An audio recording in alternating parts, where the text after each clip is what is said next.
Hello everyone, I welcome you all to our online learning platform. आज के video lesson में हम देखने वाले हैं पॉलिटिकल पार्टीज चैप्टर का नेक्स्ट टॉपिक जो कि है पार्टी सिस्टम इन इंडिया और how many parties should we have. आपने पिछले वीडियोस में देख लिया कि पॉलिटिकल पार्टीज क्या होती है, इनके कंपोनेंट्स क्या क्या हैं, फिर आपने ये भी देखा कि पॉलिटिकल पार्टी करती क्या है और फिर हमने थर्ड लेक्चर में देखा था कि पॉलिटिकल पार्टीज क्यों जरूरी है। आज के लेसन में देखेंगे कि किसी भी डेमोक्रेसी में कितनी पॉलिटिकल पार्टीज होनी चाहिए या पॉलिटिकल पार्टी के प्रेजेंस से कैसे कहा जा सकता है कि डेमोक्रेसी कितना स्ट्रांग है किसी भी कंट्री में। पर्टिकुलरली हमारा जो रेफरेंस होगा इस टॉपिक में वो इंडिया ही होगा। तो चलिए आज का लेसन हम लोग स्टार्ट करते हैं। How many parties should we have? See, democracy में कोई भी सिटीजन या कोई भी ग्रुप ऑफ सिटीजन अपनी मर्जी से पार्टी बना सकता है। We have right to form political parties. Okay, democracy में हर सिटीजन के पास हक होता है, जो चाहे वो अपनी पॉलिटिकल पार्टी का फॉर्मेशन कर सकता है। बस जरूरी ये होता है कि उसको जाकर के इलेक्शन कमीशन ऑफ इंडिया में रजिस्टर करना पड़ता है। अगर रजिस्ट्रेशन हो गया है तो you are now a political party. अगर हम इंडिया के रेफरेंस में बात करें तो इंडिया में 750 से भी ज्यादा पॉलिटिकल पार्टीज हैं जो कि इलेक्शन कमीशन ऑफ इंडिया के साथ रजिस्टर्ड है। बट अनफॉर्चुनेटली इनमें से कुछ ही पार्टीज ऐसी हैं जो सीरियस कंटेंडर्स हैं, मतलब कि रजिस्ट्रेशन तो बहुत लोगों ने करवा लिया है लेकिन वो बस शौक चढ़ा था, करवा लिया है, उसके बाद उसमें कोई काम करने की जरूरत नहीं है, काइंड ऑफ दैट। एंड इनमें भी जो सीरियस कंटेंडर्स हैं, इनमें से भी सिर्फ गिने चुने ही ऐसी पार्टियां हैं जो कि इलेक्शन की रेस में निकल पाती हैं, ढंग से पार्टिसिपेट कर पाती हैं, इलेक्शंस को जीत पाती हैं और गवर्नमेंट बना पाती है। अदरवाइज बाकी सारी पार्टियां छोटी छोटी पार्टियां हैं। जैसे अगर हम इंडिया में बात करें तो हमारे पास इस वक्त सिर्फ दो ही मेजर पार्टीज है, ये है कांग्रेस पार्टी एंड दूसरी है आपका भारतीय जनता पार्टी। बाकी सारे पार्टीज जो हैं वो कहीं ना कहीं छोटे पार्टीज है, इनका ज्यादा सीरियस मतलब सीरियस तो है, ऐसा नहीं कि वो सीरियस नहीं है, बट या उतने इफेक्टिव नहीं है इलेक्शंस में। क्लियर है? So now let us have a look कि किसी भी डेमोक्रेसी में कितनी पॉलिटिकल पार्टीज होनी चाहिए। तो चलिए देखते हैं कि डेमोक्रेसी में कितनी पॉलिटिकल पार्टी होती है। Now let us have a look कि पार्टी सिस्टम डेमोक्रेसी में कैसी होती है। सो सी, डेमोक्रेसी में 3 तरह का पार्टी सिस्टम होता है। अगर वहां सिर्फ एक सिंगल पार्टी है जो कि इलेक्शन कंटेस्ट कर रही है तो उसको कहते हैं वन पार्टी सिस्टम। अगर वहीं 2 पॉलिटिकल पार्टीज कंटेस्ट करती है इलेक्शंस, यानी कि 2 मेजर पॉलिटिकल पार्टीज हैं, तो उसको कहते हैं 2 पार्टी सिस्टम। वहीं अगर 2 से ज्यादा पॉलिटिकल पार्टीज इलेक्शन कंटेस्ट करती हैं तो उसको कहते हैं मल्टी पार्टी सिस्टम। तो चलिए एक बार इसे हम डिटेल में देखते हैं।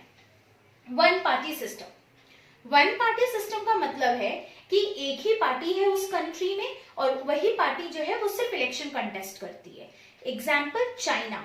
चाइना में एक ही पॉलिटिकल पार्टी है जो कि कंटेस्ट करती है इलेक्शन और वो है आपका कम्युनिस्ट पार्टी।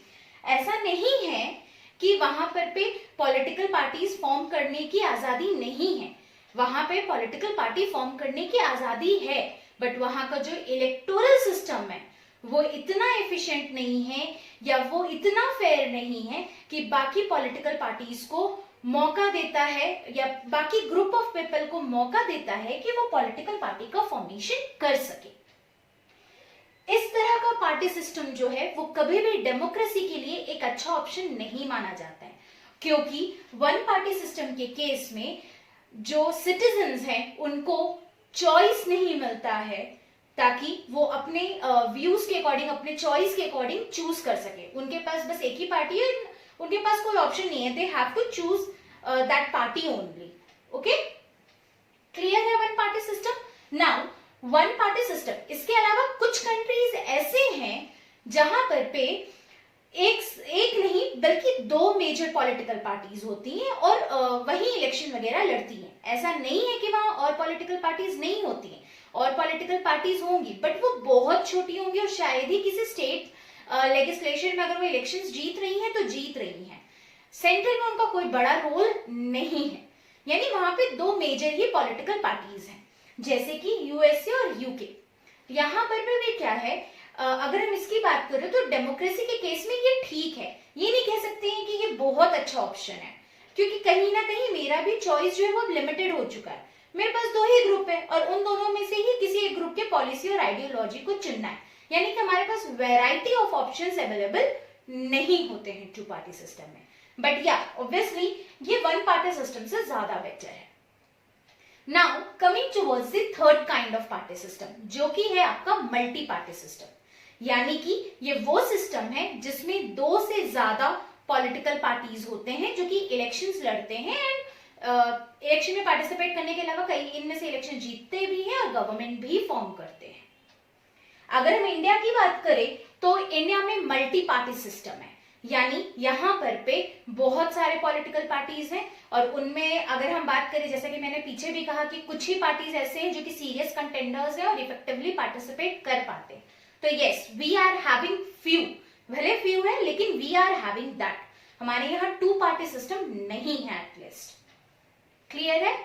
अब मल्टी पार्टी सिस्टम के केस में दो चीजें होती हैं, दो कॉन्सेप्ट्स हैं यहां से जुड़े। ये है एक कोएलिशन और दूसरा है अलायंस। सी, जब दो से ज्यादा पॉलिटिकल पार्टीज होती है ना, तो पब्लिक जो है वो वैरायटी ऑफ ऑप्शंस में बढ़ जाती है। इसके कारण क्या होता है, किसी एक पर्टिकुलर को मेजॉरिटी नहीं मिल पाती है और उस केस में कुछ पॉलिटिकल पार्टीज एकजुट होती हैं और एकजुट होकर के सरकार बनाती हैं। जैसे कि एग्जाम्पल हम लोग लेते हैं आपका 2004 इलेक्शंस। 2004 इलेक्शंस में क्या हुआ, किसी को भी मेजॉरिटी नहीं मिली, तो अलग अलग पार्टीज क्या किए, किसी दूसरे पार्टी के साथ मर्ज हो गए मतलब पूरी तरीके से मिल नहीं गए, मतलब उनके साथ जुड़ गए और जुड़ करके सरकार बनाने लगे। एग्जाम्पल लेते हैं एक, मान लो कि बीजेपी है, कांग्रेस है और आप है, ये तीन पॉलिटिकल पार्टीज हैं, ठीक है। मान लो कि बीजेपी को 40% वोट्स मिले हैं, कांग्रेस को 30% मिले हैं और आपको 30% मिले हैं, ठीक है, सीट्स मिले हैं, सॉरी। अब बताओ, यहाँ पे तो किसी को भी क्लीन मेजॉरिटी नहीं है। क्लीन मेजॉरिटी का मतलब होता है कि 50% से ज्यादा सीट्स, यहाँ तो किसी को नहीं मिल रहा है इन तीनों में से। नाउ अब इस केस में बीजेपी के साथ कांग्रेस मिल सकता है, नहीं तो बीजेपी के साथ आप मिल सकता है। अब उन दोनों में से जो भी आपस में कंबाइन हो जाए, या कांग्रेस और आप एकजुट हो सकता है, जैसा कि दिल्ली के इलेक्शंस में हुआ था। उस केस में क्या हुआ था, दिल्ली के इलेक्शंस के समय हुआ ये था कि किसी को मेजॉरिटी नहीं मिली थी। पहले केस में जब मेजॉरिटी नहीं मिली तब आप और कांग्रेस एकजुट होकर के सरकार बना लिए थे, लेकिन वो नहीं चली, तो 1 महीने के अंदर वो सरकार टूट गई थी और दिल्ली में फिर से इलेक्शंस हुआ जिसमें आप पार्टी को मेजॉरिटी मिली, ठीक है। तो ये चीज समझ गए। तो इस केस में क्या होता है, दो या दो से ज्यादा पार्टी मिल करके गवर्नमेंट बनाती है और इस तरह की गवर्नमेंट जिसमें दो या दो से ज्यादा पॉलिटिकल पार्टीज मिले हुए होते हैं, इस तरह की गवर्नमेंट को हम कोएलिशन गवर्नमेंट कहते हैं। क्या कहते हैं? Coalition government.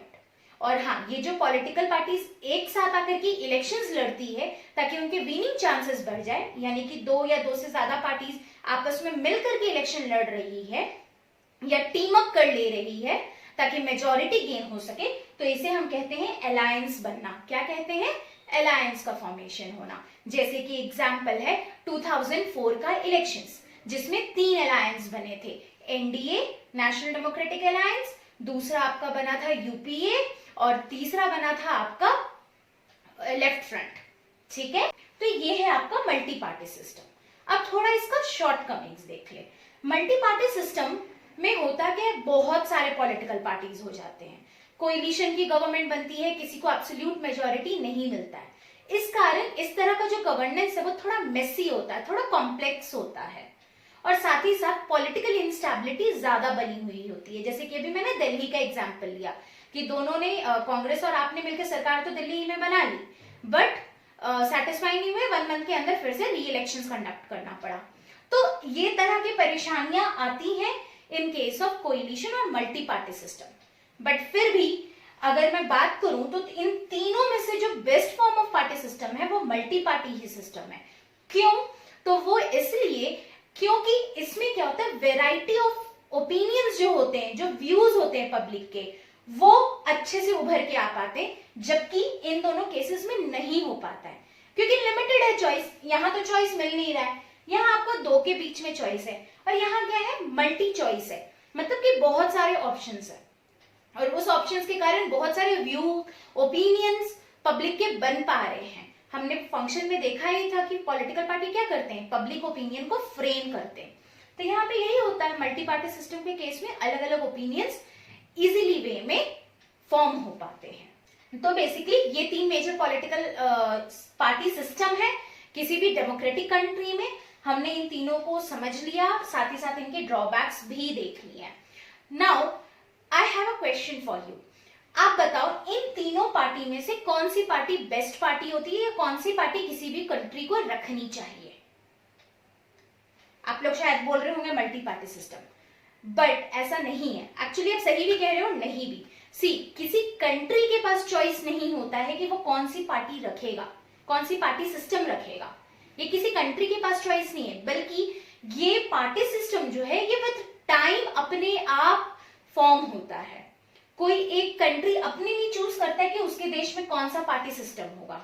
किसी भी कंट्री का societal conditions, political conditions, political history, economic conditions, background, cultural diversities, ये डिसाइड करती है कि वहां का पॉलिटिकल पार्टी सिस्टम जो है वो कैसा होगा। जैसे एक एग्जांपल लेते हैं इंडिया का। अगर हम इनिशियल देखें, जब इंडिया आजाद हुआ था उस समय हमारे पास एक ही पॉलिटिकल पार्टी थी, यानी हमारे यहाँ उस समय क्या था, वन पार्टी सिस्टम, और वो पार्टी थी कांग्रेस। विद टाइम 1960s के एंड आते आते हमारे यहाँ पे एक और पार्टी आई जिसका नाम पड़ा जनता पार्टी। तब हमारे यहाँ इवॉल्व हुआ टू पार्टी सिस्टम, एंड फिर विद टाइम और भी बहुत सारे पॉलिटिकल पार्टीज आने लगे। सो क्लियर है, पार्टी सिस्टम कोई कंट्री चूज नहीं करता है, बल्कि ये वो प्रोसेस है जो कि over a long period of time उस एरिया के कंडीशंस, सिचुएशंस के अकॉर्डिंग, उस कंट्री के conditions, societal conditions, political history, political conditions etcetera पे डिपेंड करता है कि वहां पे किस तरह के पार्टी सिस्टम का फॉर्मेशन होगा। So this was about how many parties should we have. Hopefully ये टॉपिक क्लियर हो गया है। आज के वीडियो लेसन में हमने देखा कि किसी भी डेमोक्रेसी में हर एक को आजादी है कि वो पॉलिटिकल पार्टी बना सकता है। अगर हम इंडिया की बात करें तो 750 प्लस पार्टीज हैं जो कि रजिस्टर्ड हैं, बट इनमें से शायद ही कुछ गिनी चुनी पार्टियां हैं जो सीरियस कंटेंडर्स हैं और जो इलेक्शंस लड़ पाती हैं और उसमें कोई पोजीशन सिक्योर कर पाती हैं। अगर हम बात करें तो तीन तरह का पार्टी सिस्टम होता है। वन पार्टी सिस्टम, जहां सिर्फ एक ही पार्टी के पास राइट होता है इलेक्शंस लड़ने का, जैसे कि चाइना में कम्युनिस्ट पार्टी। कुछ कंट्रीज ऐसे हैं जहां पर दो मेजर पार्टीज होती हैं, जैसे कि यूएसए और यूके, और कुछ कंट्रीज ऐसे हैं जहां पर दो से ज्यादा पॉलिटिकल पार्टीज होती है, लाइक इंडिया। दो मल्टी पार्टी सिस्टम थोड़ा मेसी होता है, पॉलिटिकल इंस्टेबिलिटी आ सकती है इसके कारण, बट फिर भी ये सबसे ज्यादा फेवर किया जाता है क्योंकि ये वेराइटी ऑफ ओपिनियंस को इजीली एक्सप्रेस कर पाता है सिटीजन्स के। क्लियर? अगर हम बात करें कि कोई भी कंट्री कौन सा पार्टी सिस्टम चूज करता है, तो ये क्वेश्चन ही रॉन्ग है। कोई कंट्री डिसाइड नहीं करता है कि वहां कौन सी पार्टी सिस्टम होगी, बल्कि वहां के उस कंट्री का geographical conditions, economic conditions, societal conditions, political conditions decide करता है कि वहां पर कौन सी पार्टी सिस्टम होगी। पार्टी सिस्टम कोई क्विकली आने वाली चीज नहीं है, बल्कि ये over a long period of time खुद डेवलप होती है। So that's all for today. Next video lesson में हम लोग नेशनल पार्टीज और स्टेट पार्टीज को डील करेंगे। तो आज के लिए बस इतना ही। होपफुली मैंने आपको अच्छे से टॉपिक क्लियर कर दिया है, बट या अगर कहीं भी अभी भी आपको कोई डाउट है तो आप उसे कमेंट सेक्शन पे पूछ सकते हो। मैं इंश्योर करती हूँ that I will be providing you the answers. And yes, one more thing, अगर आपको ये वीडियो पसंद आया है तो kindly hit the like button, और अगर अभी तक आपने हमारे चैनल को सब्सक्राइब नहीं किया है तो जल्दी से सब्सक्राइब करें और हमारे हर अपडेट के साथ जुड़े रहने के लिए बेल आइकन दबाना ना भूलें। That's all for today. Thank you. Bye-bye. Take care.